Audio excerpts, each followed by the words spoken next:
আসসালামু আলাইকুম আসসালামু আলাইকুম welcome to my new blog. আশা করি সবাই ভালো আছেন।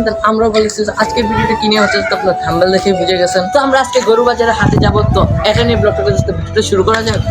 সো গাইস ফাইনালি আমরা রেডি হয়ে গেছি গরুর হাটে যাওয়ার জন্য। আর লিফট টিপ দিয়ে রাখছি, উপরে উঠতেছে। তো আমরা লিফট আসলে একবার আর আমাদের লিফট এসে গেছে। আমরা যাওয়ার পরে আপনাদের সাথে দেখা হচ্ছে গরুর হাটে গিয়ে। তো গরুর হাটে গিয়ে কি কি করি এটাকেই দেখাবো আপনাদের। পুরোপুরি ভিডিওটা দেখতে থাকুন আর এনজয় করতে থাকুন। আপনাদের যাওয়ার পর দেখা হচ্ছে। তো গাইস আসার সময় অনেক বৃষ্টি হয়েছে আর দেখুন এত প্যাক প্যাক হয়ে আছে। কাক দিলেই কিন্তু অর্ধেক প্যাক কাকনো পর্যন্ত একবারে ডুবে যায়। আর দেখুন কত সুন্দর সুন্দর গরুগুলা উঠছে আর দেখুন কত বড় বড় গরুগুলা উঠছে। তো ভিডিওটা এনজয় করতে থাকুন। এখন এখানে অনেক বড় বড় গরু আছে। দেন আমরা চাওয়ার জন্য আসছি। কার কার গরু বাজার আসতে ভালো লাগে অবশ্যই কমেন্ট বক্সে বলে জানান। আমরা ভিডিও করার সময় অনেক ভয় পাইতেছিলাম। এমনি পিছিয়ে দিয়ে একবারে গরু গাই দিয়ে দেয়, তাই একটু ভয় আসছিলাম। আর আমার বন্ধু তো বলতেছে কোনো ভয় পাইস না, কোনো ভয় পাইস না। আসলে অবুঝ প্রাণীকে কোনো সময় বিশ্বাস করা যায় না। আমি অনেক ভয় পাইতেছিলাম। আর দেখুন এই সাইড দিয়ে প্রচুর বড় বড় গরু উঠছে। আপনাদেরকে এখন উপর থেকে ভিউটা দেখাবো।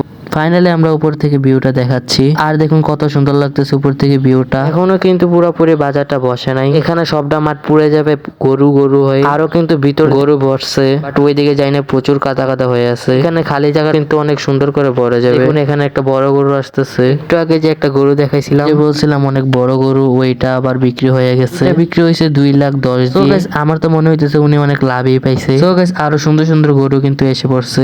পুরোপুরি ভিডিওটা দেখতে থাকুন, তাহলে আরো এনজয় করতে থাকবেন। নেক্সট যদি আবার গরু বাজার ব্লগ পেতে চান অবশ্যই কমেন্টে আমি অবশ্যই ছাড়বো। গাইস দেখুন উপর থেকে কত সুন্দর লাগতেছে গরু বাজার। আর দেখুন এই গরুটার কথাই বলতেছিলাম একটু আগে। আর দেখুন কত সুন্দর লাগতেছে গরুটাকে। আমার কাছে তো প্রচুর ভালো লাগছে এই গরুটাকে। আর ওইদিকে কিন্তু প্রচুর সুন্দর করে বসছে, বাট আমি যাইতে পারি না কাদা কাদার জন্য। আর দেখুন এখান দিয়েও রাস্তা দিয়ে মানুষ হাঁটাহাঁটি করতেছে, আর আমি এখানে একটা টিকটক ভিডিও বানানোর জন্য দাঁড়িয়ে একটা ভিডিও করতেছি আর ঘুরে ঘুরে দেখতেছি কত সুন্দর লাগতেছে। তো আমাদের এদিকে আবার কালকে গরু বাজার যদি কমেন্ট বক্সে বলেন আমি ব্লগটা বানাবো, সেটা একটু পরে দেখা। আর এখানে আমি একটা টিকটক ভিডিও বানাইছিলাম আর টিকটক ভিডিওটাকে অ্যাড করে দিলাম ব্লগের ভিতরে। সো গাইস ব্লগটা এতটুকু। আর অবশ্যই কমেন্ট বক্সে বলে দিন কেমন হয়েছে। নতুন ভিডিও পেতে অবশ্যই চ্যানেলটা সাবস্ক্রাইব করে রাখবেন। আর যদি ভিডিওটা ভালো লাগে অবশ্যই লাইক করে দিবেন। আপনার সাথে আবার দেখা হচ্ছে নতুন কোনো ব্লগে। আল্লাহ হাফেজ।